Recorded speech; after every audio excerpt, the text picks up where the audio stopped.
মৌলা, তোমার রহমতের সামনে আমার গুনার তো কোনো অস্তিত্ব নাই মৌলা। আমার গুনাহ না হয় পাহাড় পরিমাণ হবে, বেশি থেকে বেশি আসমান পরিমাণ হবে, না হয় পুরা পৃথিবী পরিমাণ হবে। তোমার রহমত তো অগণিত, তোমার রহমত তো অসীম, তোমার রহমত তো আনলিমিটেড। এবার রব্বে করিম বলে, তাহলে ঘাবড়াস কেন, তাহলে মন ছোট করস কেন?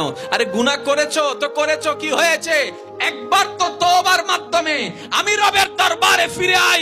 মৌলা, ফিরে আসতে পারবো তো? দরজা কি খোলা আছে? রব্বে করিম বলে, মরণের আগ পর্যন্ত, কিয়ামতের আগ পর্যন্ত, সূর্য পশ্চিম আকাশে ওঠার আগ পর্যন্ত দরজা খোলা আছে, দরজা খোলা আছে, দরজা খোলা আছে। এবার বান্দা বলে, মৌলা 24টা ঘন্টার কোন টাইমে আসলে সেই দরজা খোলা পাবো? রব্বে করিম বলে, আরে ব্যাংকের দরজা খোলা থাকে নির্দিষ্ট সময়ে, অফিস আদালতের দরজা খোলা থাকে নির্দিষ্ট সময়ে, এমনকি ঘরের দরজাও খোলা থাকে নির্দিষ্ট সময়ে, এর বাইরে যাই না। কিন্তু তোর রবের দরবার এমন একটা দরবার, 24টা ঘন্টার যেই কোনো মুহূর্তে তুই আসবি, তোর রবের দরবার তোর জন্য খোলা থাকবে। সুবহানাল্লাহ।